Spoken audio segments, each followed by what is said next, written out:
Advocate Shibu Meeran, ഈ പ്രക്ഷോഭം പ്രതിഷേധം എവിടെ എത്തി നിൽക്കും? ഇന്നത്തെ പ്രതിഷേധത്തിൽ ഇന്ത്യ മുന്നണിയുടെ ഭാഗമല്ലാതെ മാറി നിന്നവരും ഇന്ത്യ മുന്നണിയിൽ തന്നെ അപശബ്ദങ്ങൾ ഉയർത്തിയവരും എല്ലാവരും ഉണ്ട്. 300 MP-മാരാണല്ലോ പ്രതിഷേധത്തിൽ പങ്കെടുത്തത്. പക്ഷെ നോക്കൂ, കോൺഗ്രസിൽ നിന്ന് തന്നെ ആദ്യത്തെ വെടിപൊട്ടുകയാണ്. ഈ സമരത്തെ ഒക്കെ നിർവീര്യമാക്കുന്ന തരത്തിൽ ഒരു മന്ത്രിയാണ്, കർണാടകയിൽ നിന്ന് തന്നെയുള്ള ഒരു മന്ത്രിയാണ് അപശബ്ദം ഉയർത്തിയിരിക്കുന്നത്. ഇതൊക്കെ നമ്മുടെ മുക്കിന് താഴെ നടന്നതല്ലേ എന്ന് വളരെ പെട്ടെന്ന് തന്നെ ഹൈക്കമാൻഡ് ഇടപെടുകയും അപ്പോൾ തന്നെ രാജി എഴുതി വാങ്ങിക്കുകയും ചെയ്തിട്ടുണ്ട്. പക്ഷെ അത് ഒരാളിൽ ഒതുങ്ങുമോ?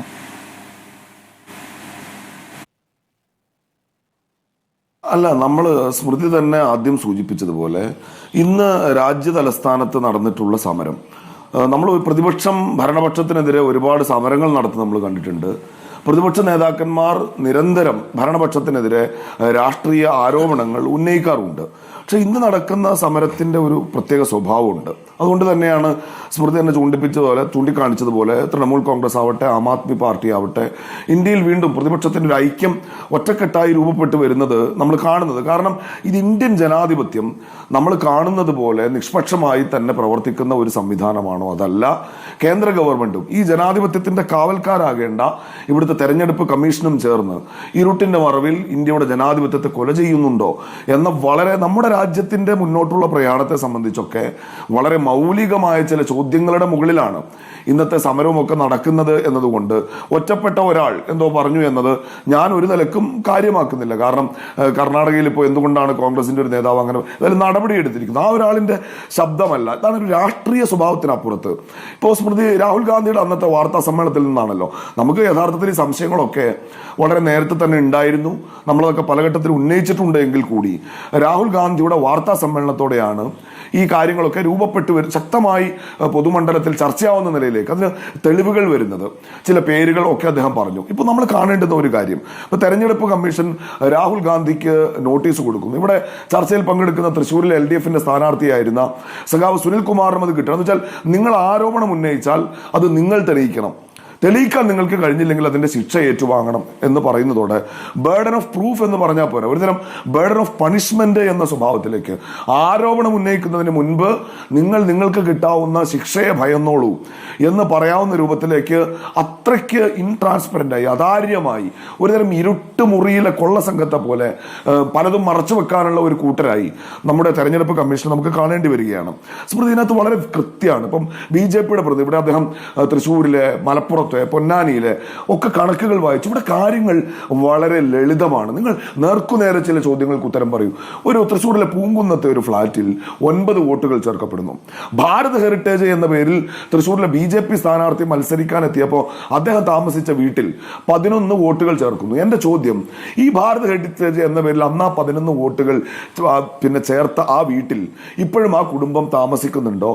ആ വോട്ടർമാർ താമസിക്കുന്നുണ്ടോ? അതല്ല മറ്റു വല്ലവരുമാണോ അവർ താമസിക്കുന്നത്?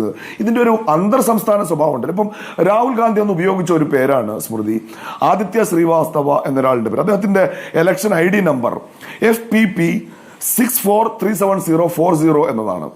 ഈ വ്യക്തിക്ക് ലക്നൗ ഈസ്റ്റിൽ വോട്ടുണ്ട്, ബാംഗ്ലൂരു സെൻട്രലിലെ മഹാദേവ്പുരയിൽ വോട്ടുണ്ട്. ഇപ്പൊ ശകുൻ റാണി 70-ാമത്തെ വയസ്സിൽ കന്നി വോട്ടറാവാൻ ഭാഗ്യം ലഭിച്ച മഹാഭാഗ്യവതിയെക്കുറിച്ച് രാഹുൽ ഗാന്ധി ചൂണ്ടിക്കാണിച്ചു. ഇപ്പൊ തെരഞ്ഞെടുപ്പ് കമ്മീഷൻ ആകെ മറുപടി പറഞ്ഞത് ശകുൻ റാണി 2 വോട്ട് ചെയ്തിട്ടില്ല എന്നാണ്. എന്നാൽ ഇന്ന് പരിശോധിക്കുമ്പോൾ ശകുൻ റാണിയുടെ പേരിൽ ശകുൻ റാണി പറഞ്ഞു എന്നാണ് ഇപ്പൊ കാണുന്ന കാര്യം. സ്മൃതി കുറച്ചുകൂടി കൗതുകരമുണ്ട്. ശകുൻ റാണിയുടെ പേരിൽ ഇപ്പോഴത്തെ അവസ്ഥയിൽ 3 വോട്ടുണ്ട് എന്നാണ് പറയുന്നത്. വികാസ് സിംഗ് എന്നൊരാൾ, അയാൾക്ക് കർണാടകയിൽ വോട്ട്, പിന്നെ ഇവിടെ ഉണ്ട്, ഡൽഹിയിൽ വോട്ട്, മഹാരാഷ്ട്രയിൽ വോട്ട്, 3ാമത്തെ വോട്ടാണ് ഏറ്റവും രസം, വാരാണസിയിലെ ലോക്സഭാ മണ്ഡലത്തിലെ കെന്റ് അസംബ്ലി നിയോജകമണ്ഡലത്തിൽ കൂടി വോട്ടറാണ്. എന്ന് വെച്ചാൽ ഇപ്പോ ആദ്യഘട്ടത്തിൽ പിന്നിൽ നിന്ന് ഇപ്പോൾ ഇന്ത്യയുടെ പ്രധാനമന്ത്രിയായി തുടരുന്ന അവസാനഘട്ടം അജയ് റായിയെ പരാജയപ്പെടുത്തിയ സാക്ഷാൽ നരേന്ദ്രമോദിക്ക് പോലും, സുരേഷ് ഗോപിക്ക് മാത്രമല്ല, നരേന്ദ്രമോദിക്ക് പോലും ഈ ഒരു പഴുതുകളുടെ, ഈ ഒരു ഇരട്ട വോട്ടുകളുടെ ആനുകൂല്യം ലഭിച്ചിട്ടുണ്ടോ എന്ന് സംശയിക്കാവുന്ന തരത്തിൽ കാര്യങ്ങൾ എത്തി നിൽക്കുമ്പോൾ നിങ്ങൾ ഓഡിറ്റ് നടത്തുമെന്ന് പറയുന്നു, പ്രതിപക്ഷം ഓഡിറ്റ് നടത്തുമെന്ന് പറയുന്നു. അങ്ങനെ നടത്തുമ്പോൾ നിങ്ങൾ വാരണസിയിലേക്കും നിങ്ങൾ പോകുമോ എന്നുള്ളൊരു ചോദ്യമുണ്ടല്ലോ. ഈ പറഞ്ഞ 30,000-ൽ താഴെ ഭൂരിപക്ഷത്തിൽ ജയിച്ച മണ്ഡലങ്ങൾ എന്ന് പറയുമ്പോൾ വാരണസി അങ്ങനെയല്ല എങ്കിൽ പോലും അവിടെ മോദി 2019 എത്ര ലക്ഷത്തിലാണ്? 4 ലക്ഷത്തിൽ പരം വോട്ടുകൾക്കാണ് ഭൂരിപക്ഷം. 4 ലക്ഷത്തിൽ പരം ശതമാനം വോട്ടുള്ള ഭൂരിപക്ഷമുണ്ട്.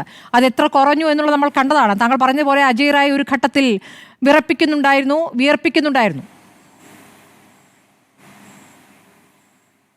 തീർച്ചയായും നമ്മൾ ഒരു അവിശ്വസനീയതയായിരുന്നു ആ റിസൾട്ട്. അജയ് റായ് മുന്നിലാണ്, നരേന്ദ്രമോദി പിന്നിലാണ്. നമ്മൾ തന്നെ നമ്മളെ ഒന്നിങ്ങനെ മെല്ലെ പിച്ച് നോക്കി ഒരു അവിശ്വസനീയത കൊണ്ട്. പക്ഷെ അവസാന ഘട്ടത്തിൽ നരേന്ദ്രമോദി അവിടെ വിജയിച്ചു വന്നു. ഇവിടെ ഇപ്പോ സ്മൃതി തന്നെ ഇപ്പൊ ചോദിച്ചതുപോലെ ഇപ്പൊ ഒരു ഓഡിറ്റിംഗ്, ചിലപ്പോൾ രാഹുൽ ഗാന്ധി വോട്ട് ചോരി എന്ന പേരിൽ അദ്ദേഹം ഒരു വെബ്സൈറ്റ് ആരംഭിച്ചു. നമ്മൾ വിചാരിക്കുന്നതിനപ്പോൾ ഒരു രേവണ്ണ എന്തെങ്കിലും പറഞ്ഞു എന്ന് വിചാരിച്ച് BJP-ക്കാർ സമാധാനപ്പെട്ടിരുന്നു കൊള്ളട്ടെ. പക്ഷെ രാജ്യത്തിന് കാര്യങ്ങൾ ബോധ്യപ്പെടുന്നുണ്ട്. ആ വോട്ട് ചോരിയിലൊക്കെ ആളുകൾ ലക്ഷക്കണക്കിന് പങ്കെടുക്കുന്നുണ്ട്. രാഹുൽ ഗാന്ധിയെ ഇപ്പം ഇവർ നേരത്തെയൊക്കെ രാഹുൽ ഗാന്ധിയെ പരിഹസിച്ചിരുന്നത് പപ്പുമോൻ എന്നൊക്കെയാണല്ലോ. ഈ ആരോപണം ഉന്നയിച്ച അന്ന് വൈകിട്ട് ഞാൻ ഈ സാംബിത് പത്രയുടെ വാർത്താ സമ്മേളനം കാണുമ്പോൾ സാംബിത് പത്ര ഉപയോഗിക്കുന്ന വാക്ക് ബാഹുബലി എന്നാണ്. BJP-ക്കാർ പപ്പുമോനും ബാഹുബലിയും വലിയ സംഭവമാണെന്നുള്ള അർത്ഥത്തിലല്ല, BJP-ക്കാരുടെ മനസ്സിൽ പോലും രാഹുൽ ഗാന്ധി ഒരു വലിയ ഒരു പ്രതിബിംബമായി മാറിക്കഴിഞ്ഞു എന്നതിന്റെ സൂചന ഇപ്പോൾ കൃത്യമായി നമ്മുടെ മുന്നിലുണ്ട്. അപ്പോൾ ഞാൻ ചോദിക്കുന്നു, ഇപ്പൊ നമ്മൾ ചൂണ്ടിക്കാണിക്കുന്ന വളരെ പ്രധാനപ്പെട്ട ഒരു കാര്യം, ഇതൊരു Congress CPM, CPI Congress BJP എന്ന നിലയിൽ നിന്ന് വളർന്നു വന്നിരിക്കുന്നു. ഒരു രേവണ്ണയെ ചൂണ്ടിക്കാണിച്ചത് കൊണ്ടോ നേർക്ക് നേരെ ഈ ചോദ്യങ്ങൾക്കൊന്നും ഉത്തരം പറയാതെ നിങ്ങൾ ഈ പറയുന്ന മറ്റു മണ്ഡലങ്ങളിലെ കുറെ കണക്കുകളുടെ മറവിൽ നിങ്ങൾ കളിച്ചത് കൊണ്ടോ നിങ്ങൾക്ക് രക്ഷപ്പെടാൻ കഴിയുന്നതല്ല.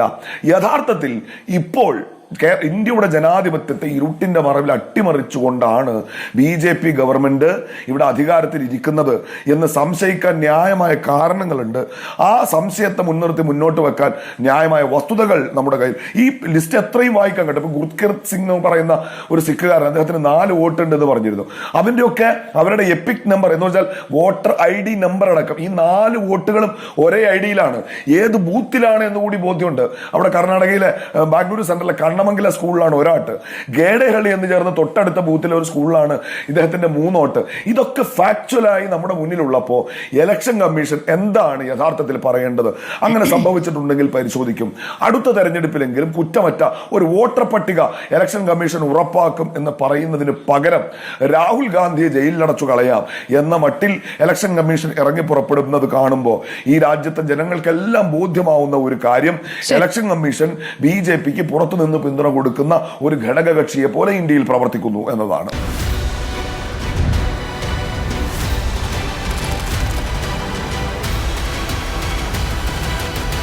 ഡിബേറ്റ് വിത്ത് സ്മൃതി പരുത്തിക്കാട്.